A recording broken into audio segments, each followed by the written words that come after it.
नमस्कार। स्थानीय सञ्चारमा नयाँ आयाम समाज रूपान्तरणमा हाम्रो अभियान तपाईँ हेर्दै हुनुहुन्छ स्याङ्जा जिल्लाकै पहिलो टेलिभिजन लक्ष्मी टेलिभिजन।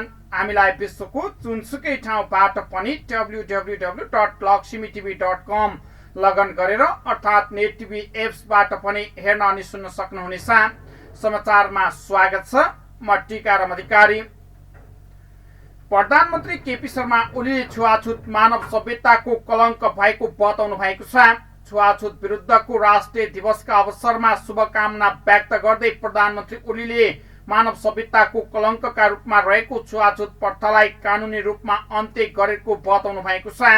यसलाई सामाजिक रूपमा आमूल अन्त्य गर्नका लागि आफ्नो स्थानबाट सक्रिय रहन यस अवसरमा म सबैमा हार्दिक आह्वान गर्दछु। उहाँले भन्नुभयो, उहाँले खुसी नेपाली समृद्ध नेपालको राष्ट्रिय लक्ष्यमा छुवाछुत चुनौतीको रूपमा देखिएको पनि बताउनु भएको छ।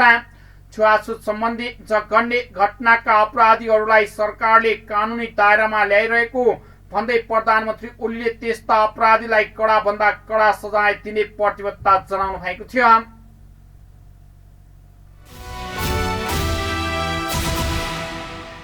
नेपाली कांग्रेसका सभापति शेरबहादुर देउवाले अमेरिकी राष्ट्रपति जो बाइडेनलाई धन्यवाद व्यक्त गर्नुभएको छ।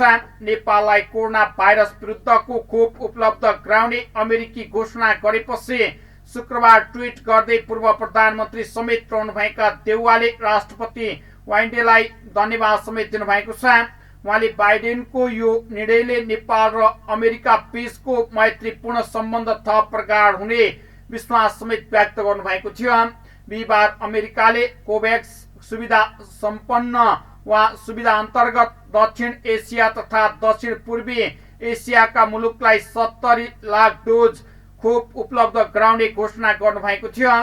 राष्ट्रपति बाइडेनले बिहिबार सार्वजनिक विज्ञप्ति मार्फत दक्षिण एसियामा 8 र दक्षिण पूर्वी एसियामा 11 देशका लागि 70 लाख खोप उपलब्ध गराउने वा अनुदान दिने घोषणा समेत गर्नुभएको छ।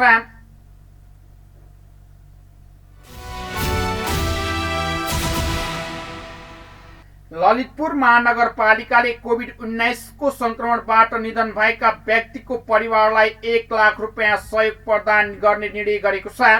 शुक्रबार कोभिड-19 का विषयमा पत्रकार सम्मेलन गर्दै ललितपुर महानगरपालिकाका प्रमुख श्री बाबु महर्जनले ललितपुर महानगरपालिकामा स्थायी बसोबास गर्ने व्यक्तिहरू कोभिड-19 संक्रमित भई उपचारको क्रममा निधन भएका व्यक्तिहरूको परिवारलाई महानगरपालिकाले प्रति मृतक 1 लाख रुपियाँ सहयोग गर्ने निर्णय गरेको बताउनु भएको छ।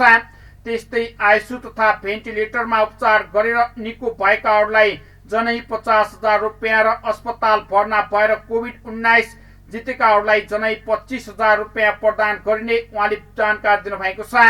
महानगरपालिकाबाट सहयोग लिनका लागि सिफारिस पत्र लगायत आवश्यक कागजपत्र आवश्यक पर्ने र जनाएको छ भने महानगरपालिकाभित्र प्रत्येक वडामा पीसीआर र एन्टिजेन परीक्षणको व्यवस्था गरिएको पनि प्रमुख महर्जनले बताउनु भएको छ। उहाँले महामारीको वा महानगरपालिकाले अक्सिजन सहितको अत्याधुनिक आइसोलेसन सेन्टर सञ्चालन गरेको पनि बताउनु भएको थियो। वडा नम्बर 26 सुनाकोठी स्थित नेपाल थुप फाउन्डेसनको घोषणा पुनर्स्थापना गृहमा एचडीयू वा सहितको 50 शैय्याको आइसोलेसन सेन्टर र वडा नम्बर 4 स्थित बागडोरमा रहेको ज्यापु समाजको वृद्धाश्रम आश्रममा निस्कने अन्दाज निकेतन भवनमा 10 शैय्याको आइसोलेसन सेन्टर सामाजिक परामर्श पौष्टिक सन्तुलित खानाको निशुल्क व्यवस्था सहित सञ्चालन गरिएको उहाँले जानकारी दिनुभएको छ।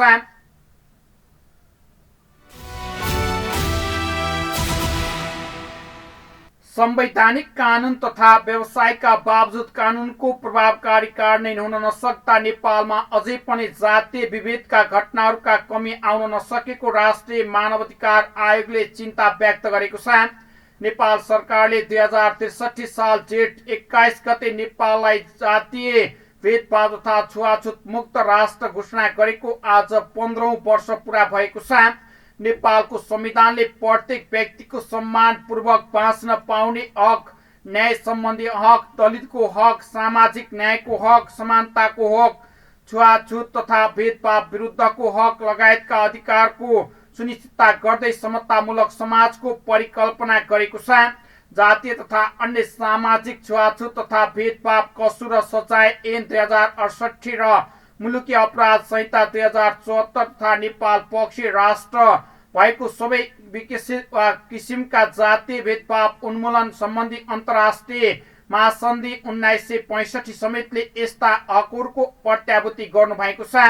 आयोगका प्रवक्ता डाक्टर टीकाराम पोखरेलद्वारा जारी विज्ञप्तिमा भनिएको छ, यस किसिमका संवैधानिक तथा कानुनी व्यवस्थाका बावजुद कानुनको प्रभावकारी कार्यान्वयन हुन नसक्दा नेपालमा अझै पनि जातीय विभेदका घटनाहरूमा कमी आउन सकेको छैन। कुटपिट, यातना तथा व्यक्ति हत्या, बलात्कार, सामाजिक बहिष्कार, कोठा भाडामा नदिने, शिक्षा क्षेत्रमा विभेद, अमर्यादित भाषाको प्रयोग तथा छुवाछुत जस्ता अमानवीय घटनाहरू दिन प्रतिदिन भइरहनु, त्यस्ता अपराधहरूमा संलग्नलाई पहिचान गरी समयमै कारबाही हुन नसक्दा दण्डहीनता कायम रहेको अवस्थाप्रति आयोग चिन्ता व्यक्त गरेको छ। दैनिक रूपमा समाजमा घटिरहेका जातीय विभेद तथा छुवाछुतका घटनालाई निर्मूल तथा आयोगले नेपाल सरकारलाई आग्रह गर्नुभएको छ। साथै आर्थिक, सामाजिक, सांस्कृतिक र शैक्षिक रूपमा पछाडि पारिएका दलित समुदाय वर्तमान कोभिडको महामारीको उच्च जोखिममा रहेकाले उहाँहरूको लागि आवश्यक राहत तथा उचित स्वास्थ्य उपचारका पहुँचका लागि आवश्यक पहल गर्न समेत आयोगले अनुरोध गर्दै आइरहेको छ।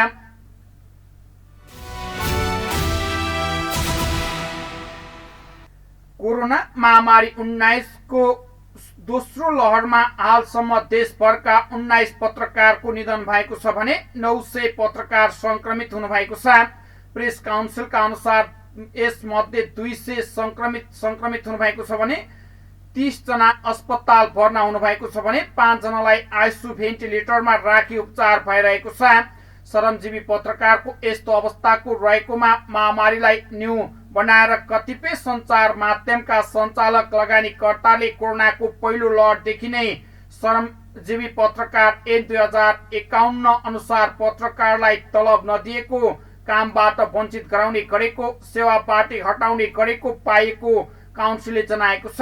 काउन्सिलले कुनै पत्रकारलाई सेवाबाट नहटाउन, कामबाट वञ्चित नगर्न, ऐन नियमको तोके बमोजिम तत्काल सेवा सुविधा उपलब्ध गराउन सम्बन्धित पक्षसँग अनुरोध गर्नुभएको छ। काउन्सिलका प्रवक्ता दीपक खनालका अनुसार सेवामा पुनर्स्थापना नगरिए, काममा नलगाइएका तथा सेवा सुविधा नदिएमा काउन्सिलले स्थलगत निरीक्षण गर्ने, समस्या समाधान, अन्य कारबाहीका लागि सम्बन्धित पक्ष उजुरीकर्तासँग त्रिपक्षीय छलफल गर्न सक्ने ब्यौरा यसै विज्ञप्ति मार्फत जानकारी गराइन्छ। विज्ञप्तिमा भनिएको छ,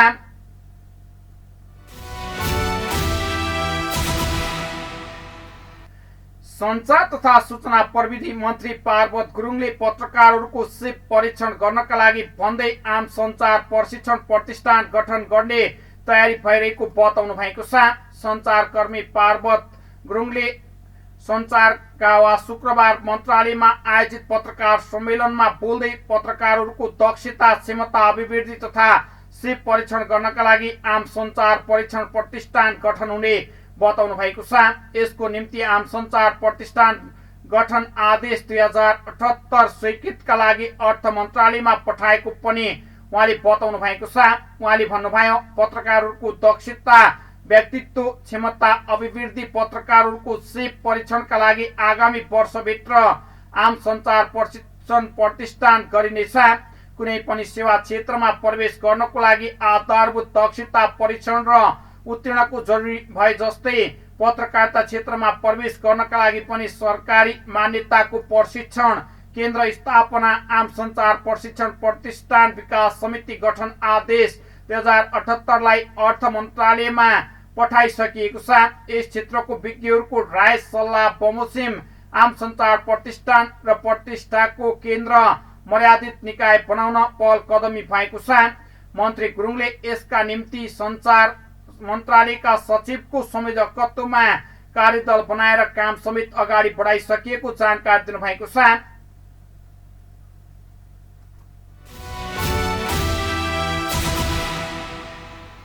बुटोल पावर कम्पनी बीपीसीले गल्याङनगर अस्पतालका लागि झण्डै 7 लाख रुपियाँ मूल्य बराबरको स्वास्थ्य सामग्री हस्तान्तरण गरेको छ। गल्याङनगर अस्पतालमा गरिएको उक्त कार्यक्रममा बीच बीपीसी आँधीखोला जलविद्युत केन्द्रले अस्पतालका अध्यक्ष समेत रहनुभएका नगरपालिका प्रमुख भूपराज अधिकारीलाई स्वास्थ्य सामग्री हस्तान्तरण गर्नुभएको हो। स्वास्थ्य सामग्री ग्रहण गर्दै नगर प्रमुख अधिकारीले महत्त्वपूर्ण सामग्री सहयोगका लागि आभार व्यक्त गर्नुभएको छ। उहाँले भन्नुभयो, बुटोल पावर कम्पनी स्थानीय सरकारको रूपमा रहेको गल्याङ नगरपालिका बीच समधुर सम्बन्ध र यो सम्बन्ध अझै प्रगाढ हुने विश्वास व्यक्त गर्नुभएको छ। नगर प्रमुख अधिकारीले गल्याङ नगरपालिकाको बन्दै गरेको प्रशासनिक भवन निर्माणका लागि जग्गाको विषयमा पनि बुटोल पावर कम्पनीले महत्त्वपूर्ण सहयोग गरेको स्मरण गराउँदै उहाँले नगरपालिकाको तर्फबाट आँधीखोला जलविद्युत केन्द्रका लागि सक्दो सहजीकरण र सहयोग गर्ने आफू सधैँ तत्पर रहेको बताउनु भएको छ।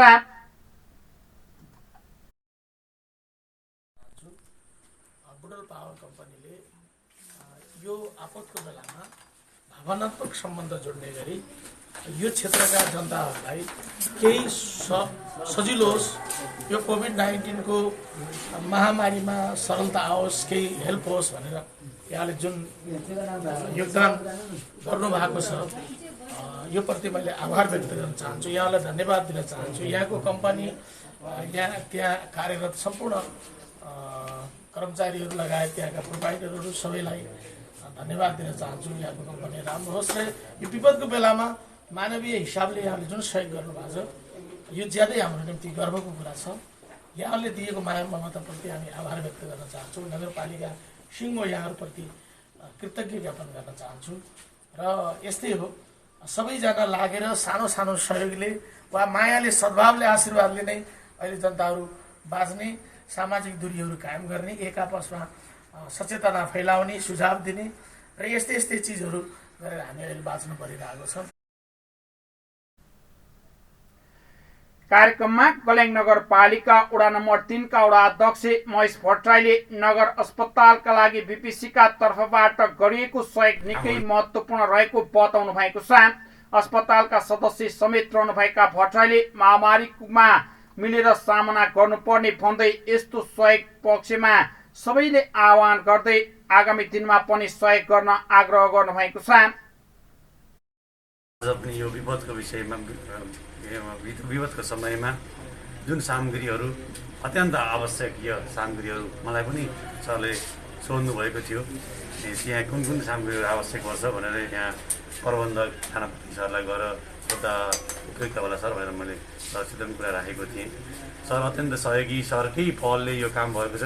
टोल सर लगायत बुटोल पावर कम्पनीको सम्पूर्णलाई म हार्दिक धन्यवाद दिन चाहन्छु।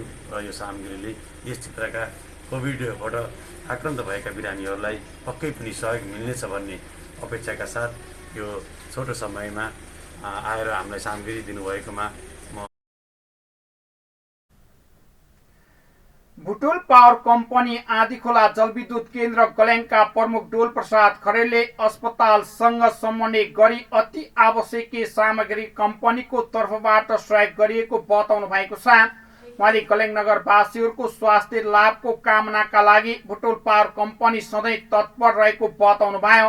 कार्यक्रममा अस्पतालका प्रमुख प्रशासकीय थानापति नेउपाने, चिकित्सक सहितका स्वास्थ्य कर्मी लगायतको सहभागिता रहेको थियो।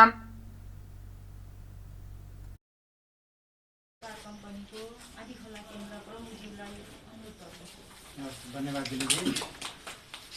यस्तो विपदको बेलामा जो जसरी सहयोग गर्न सकिन्छ भन्ने उद्देश्यले बुटोल पावर कम्पनीले पनि केही सामग्रीहरू हस्तान्तरण गर्ने कार्यक्रम आज रहेको छ। केही दिन अगाडि म यहाँ आएर हाम्रो थानापति सरलाई चाहिँ बीपीसीले सहयोग गरे भने कुन कुन सामानहरू सहयोग गर्दा चाहिँ ठिक हुन्छ, उचित हुन्छ भनेर हाम्रो चौधरी डाक्टर साहब अनि थानापति सरसँग सरसल्लाह गरेँ। त्यसपछि यहाँ यसो हेर्दाखेरि हामीलाई चाहिँ तत्काल चाहिँ अक्सिजनको धेरै आवश्यकता रहेको र यो अक्सिजनको पनि अझ रेगुलेटर चाहिँ अलिकति कम मात्रामा भएको, त्यसपछि सेनिटाइजर लगायत हामीसँग चाहिँ पिपिईहरू एकदम अपुग भएको, जति बेला पनि एकदमै आवश्यक पर्ने भएको जानकारी यहाँ पाएपछि अनि हामीले चाहिँ केन्द्रमा छलफल गऱ्यौँ, हामीले यहाँबाट पहल गऱ्यौँ। केन्द्रले पनि सहर्ष स्वीकार गरेर यहाँलाई मात्रै होइन हाम्रो चाहिँ पावर प्लान्टहरू रहेको ठाउँमा झुमरुक जलविद्युत केन्द्र यहाँलाई चाहिँ विशेष गरेर हाम्रा चाहिँ सामग्रीहरू यहाँ पठाउनु भएको छ। त्यो चाहिँ हामी चाहिँ हस्तान्तरण गर्ने चाहिँ प्रोग्राममा छौँ। अनि यो के हो भने अब यस्तो बेलामा चाहिँ अब देशै बिरामी भएको बेलामा हाम्रो गल्याङ हस्पिटल, हाम्रो गल्याङ क्षेत्रमा रहेको यो हस्पिटलमा पनि केही सामग्रीहरू हामी चाहिँ हस्तान्तरण गऱ्यौँ भने यहाँका बिरामीहरूलाई चाहिँ केही हदसम्म भए पनि हामी सहयोग गर्न सकिन्छ भन्ने उद्देश्यले यो प्रोग्राम राखेका हौँ। जहाँसम्म लाग्छ यो सानो हाम्रो चाहिँ यो सामग्रीहरूले पक्कै पनि यस क्षेत्रका चाहिँ कोभिडका बिरामीहरूलाई पक्कै पनि सहयोग गर्छ भन्ने चाहिँ हामीले चाहिँ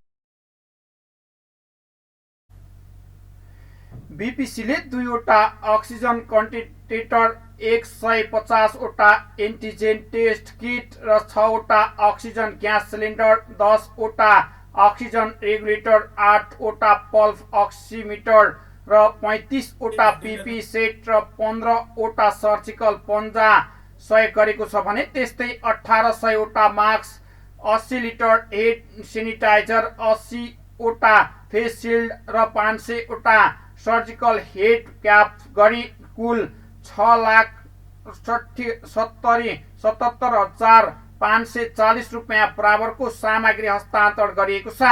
बुटोल पावर कम्पनी आँधीखोला जलविद्युत केन्द्र गल्याङका प्रमुख डोल प्रसाद खरेलको अध्यक्षतामा भएको कार्यक्रमको सञ्चालन सोही कम्पनीका कर्मचारी तिलकुमारी थापाले गर्नुभएको थियो।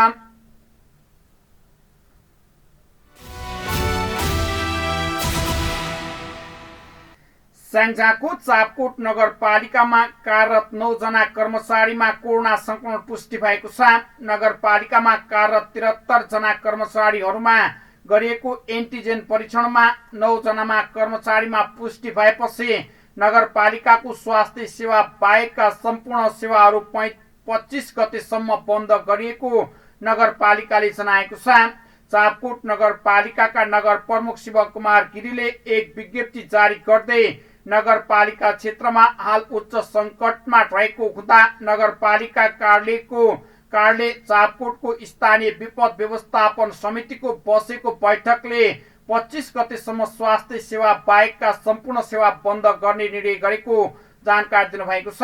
नगरपालिका अन्तर्गत रहेका सबै वडाहरूमा संक्रमणको जोखिम दर बढ्दै गइरहेको हुँदा घर बाहिर निस्कनु परेमा स्वास्थ्य मापदण्ड पूरा गरी आवत जावत गर्न नगर प्रमुख गिरीले अपिल गर्नुभएको छ। उहाँले नगरपालिका वा नगरवासीहरूको सेवा समर्पित हुँदै कर्मचारीहरूमा शीघ्र स्वास्थ्य लाभको कामना गर्दै चापकोट नगरपालिका कार्यालयले संक्रमितहरूको व्यवस्थापनको लागि आफ्नै निजी स्रोत साधनहरूमा 10 बेडको अक्सिजन सहितको आइसोलेसन केयर सेन्टर निर्माण गरेको छ। समुदायमा गई निशुल्क एन्टिजेन तथा पीसीआर परीक्षण गरेको छ। 2वटा एम्बुलेन्सबाट संक्रमितलाई निरन्तर रूपमा निशुल्क यातायात प्रदान गर्दै आइरहेको र आगामी दिनमा पनि उच्च मनोबलका साथ कार्य गर्न तत्पर रहेको जानकारी दिनुभएको छ। नगरपालिकामा आजसम्म 198 जना संक्रमण पुष्टि भएकोमा 120 जना संक्रमण मुक्त भइसक्नु भएको छ भने 77 जना संक्रमित रहनु भएको छ भने संक्रमणबाट नगरपालिका भित्रका 5 जनाको मृत्यु भइसकेको छ। तपाईँ हेर्दै हुनुहुन्थ्यो लक्ष्मी टेलिभिजन। अर्को समाचारमा पुनः उपस्थिने बाचा गर्दै अहिले भने समाचार युनिटबाट बिदा हुन चाहन्छौँ। तपाईँ भने हेर्दै गर्नुहोला लक्ष्मी टेलिभिजन। नमस्कार।